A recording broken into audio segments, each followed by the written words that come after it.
You can see Cam Peterson's going to line up next to him in second. Blake Davis, PJ Jacobsen, Kayla, and Brandon Posh are going to round out row number 2. Let's see. I hope Brandon can get through turn 1 a little better than yesterday. Scott Lewis, Josh Hayes, Torrin Collins, who we spoke to, Aiden Sneed, fresh off another top 10 next to Corey Alexander, Hobbs, Cardenas, Linares, Dave Anthony De Leon, and Chase Black are going to be the next guys. It looks like somebody in our foreground there has gone down. De Silva, Vandenbroek, Nassani, Enriquez, Greg, and Williams are going to be row 8. You see the riders slowing down there, Greg. It's because Kevin Horney has tipped over. Monk, Zaragoza, Mags, Airstein. You see Kevin there on our screen, and Jake Vandal. So he was supposed to go from row 9. We got Dietrich and Omen. That is from turn 16, 17, 18 into 19. Kevin obviously had no idea that was happening. This is going to be a big cleanup, unfortunately, I think. I'm glad Kevin made it through there. But if you notice here, Greg, we're a little bit lucky because Kevin... Here we go, race 2. We're away. Oh, and a good launch from Blake Davis on the 22. The Strack Racing Yamaha rider is going to lead us into turn number 1. What a jump he got. So he bends it over up the hill, and here we go, down towards the S's. And so far, so good. I love it. It looks pretty clean for everybody off the start. Really good there. And so you're going to see the 2 Strack bikes. Chasing right behind them are the 2 Rahal Ducatis of both PJ Jacobsen and Kayla Yakov. Now for Kayla, this is the perfect spot for her. She has had a lot of pace all weekend long, Greg. She did 2 2:12.5s in qualifying to get herself up on that grid.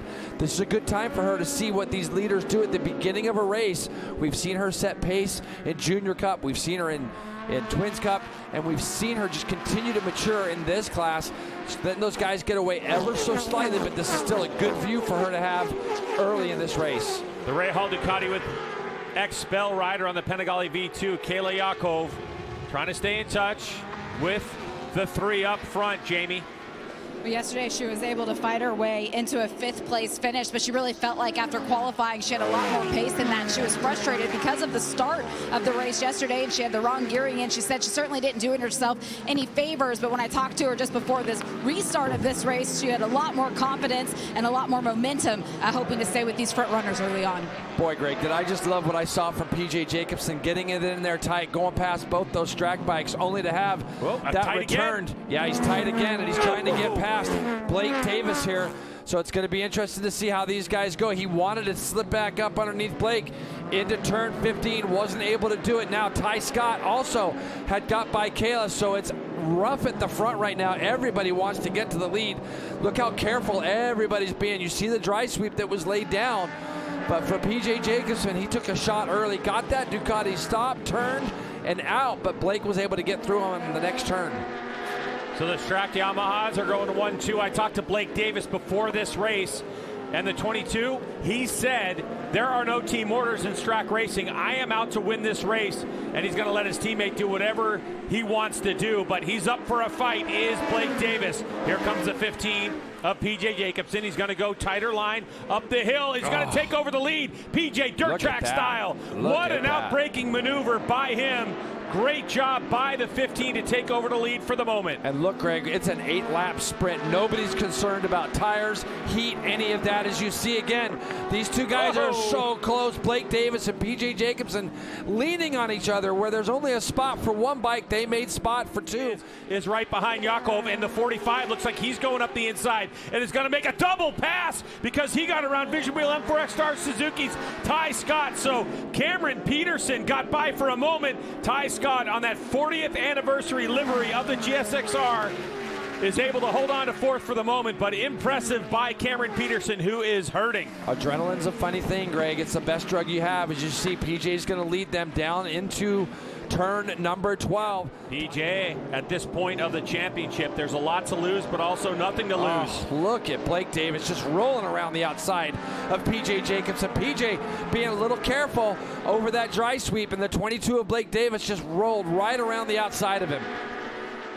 Blake Davis having a go at it. Here goes PJ, another left-hander, dirt track style. Onto the front straightaway they go. He pulls the trigger on the Ducati, and as they come across the line, he'll be credited with the fastest lap of the race so far of 14.631. But Aiden Sneed back there in 8th place goes 14.596 on the MV Agusta. He's got the fastest lap of the race so far as Blake Davis goes back to the lead. PJ's just getting gapped ever so slightly as they go from turn 6. Is Matthew going to try jumping up the inside? He is. Whoa. He tries getting up the inside. Both riders giving each other a little bit of room.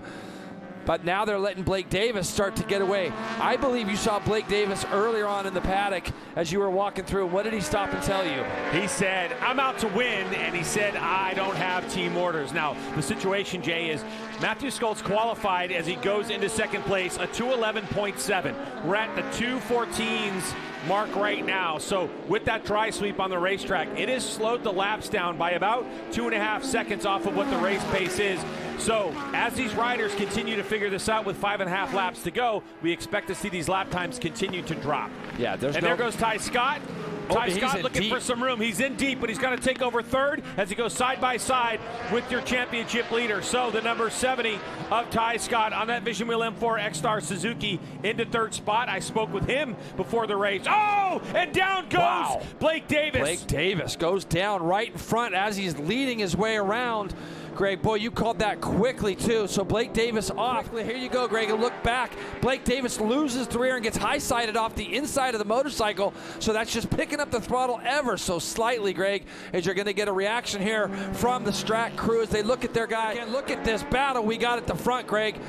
PJ Jacobson goes back to the front with Matthew Skoltz. Ty Scott looking down the inside, as well as Kayla right there. Cam Peterson injured, but still doing the business. Look at Matthew stuffing up the inside of PJ. PJ's going to fire right back, Greg, on the exit of this turn and try to do something down the inside of the last corner. You got to feel it. Here he goes once again into the lead. Goes the yellow bike of PJ Jacobson. Now the drag race to the start-finish line, and it's Skoltz who actually gets the advantage. Torrin Collins now fastest lap of the race at a 14.1. Side by side up the hill they go, and oh, they are so close on that one. They're side by side, but Skoltz is going to have position, so PJ not able to use his typical dirt track sliding style as Yakov now up the inside. To be in a race like this and see the leader still at this stage. So for Aiden Sneed, this is a great run so far as Ty Scott goes back up underneath Kayla Yakov down into turn 12. Matthew Skoltz, look at Kayla just fire right back at that number 70 as Ty Scott was trying to get on the gas with a little too much lean angle. On that Celtic Economy Lube and Tire Warhorse HSBK Ducati as we have another look up and out of the saddle. So Josh Hayes on the BPR Racing number 4 as now another move for position by Ty Scott. Under braking onto the back straightaway, and he gets around Yakov. So there's Cameron Peterson now right on the tail section of Kayla Yakov, and we'll see if these two Ducatis fighting each other, if Peterson's going to be able to draft and pass. They're not able to get in the draft of the Suzuki GSXR 750 of Ty Scott. Under braking goes Cameron Peterson. What a move for him as Matthew Skoltz now has settled into this 1.1 second deal. No, Kayla. She is just firing up underneath these guys, and you can see Ty Scott and her are going to get close to see what happens here. Ty's going to have that position, so now he's going to have Aiden Sneed in his draft, trying to get back by. And Torrin Collins tapped the tail section, kind of indicating to Sneed, hey, don't race with me, let's go catch these guys. Sneed doesn't care. He's going to set his own pace. He gets back in front of Torrin Collins. Yeah. But you're right, Aiden got in over the rumble strips there, got all out of shape. I was going to say, though, that MV Agusta is a race-winning motorcycle over in Europe in World Supersport, under the young guidance of this rider, and he's got a good battle, but they're starting to lose touch for that final podium spot as Collins on the Altus Motorsports goes back by Aiden Sneed. Now the long drag race down the back straightaway, and Aiden Sneed now saying, like, all right, let's just stop messing around. And we have a rider down, Greg. One of our Uritos riders down. I believe it's Alexander Enriquez on the number 12 out of 19th place, quite possibly. But back to this battle for 6th place between Sneed on the 98, Hayes on the 4, Collins on the 71, Brandon Posh in the mix as well on the 96. and Corey Alexander on the 23. Here comes Torrin Collins. Now this is the spot that Torrin wants to put himself into here as they brake hard for turn number 1. He's going to make that pass on Aiden Sneed. Now, let's see if Torrin's got some pace down through the S's as Josh Hayes gets extremely out of shape on the exit there. That's going to allow Ty Scott to open up the radius of that corner and close in ever so slightly on her. So had she known she had a gap, she probably would have opened up that radius a little bit more at the top of the hill. Battle for third place, final spot on the podium. The number 19, Yakov, leads the way. Kind of got to love where Cam Peterson is here in this battle. He should be able to draft both these bikes. We've seen that Warhorse Ducati this year with some pace down the straights. So for Kayla right now, she's got to clean all this the best she can as Ty Scott has a look up underneath in turn 8, the flip back over to turn 9. But has Cam Peterson played this perfect, Greg, where he's going to be able to draft both these bikes down into that all-important turn 12. Depends on what Ty Scott's going to do here.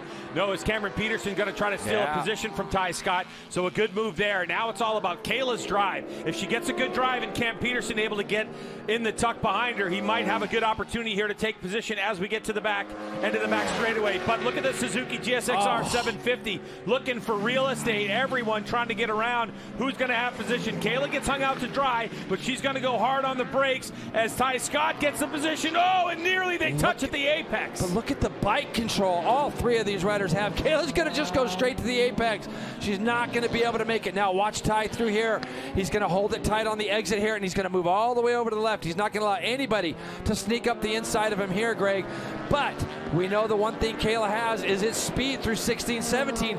If these guys let her lead through here, she's going to be gone. And for the number 70 bike, he's got a track limits warning, so he's got to be careful in turn 19 for the 70. But there goes Yakov in third place. She gets the thing loose, Greg. Now, here's where she's gone tight again. Now he's going to be able to turn it back up underneath and give himself a run. Going into the last corner, she moves over to the left. What a move by Kayla. Matthew Schultz is going to win this race, Greg.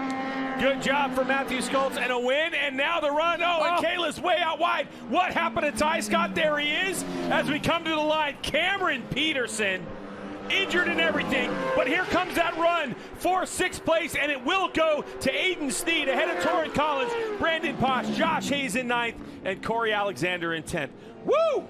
Wow. How do you like that one? Oh my gosh. Back up front, Jason. We had a race. 10 lead changes in this race in 8 laps.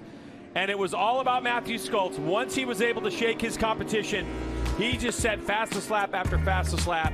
And the margin of victory, 1.8 seconds. So Schultz, PJ Jacobsen, Cameron Peterson, Yakov, Ty Scott, any one of those three deserve that podium. It's now 21 points for Matthew Schultz. Not quite a race in his advantage, but PJ Jacobsen, only those two in this championship. So as we head to New Jersey for our final 2 races of the season,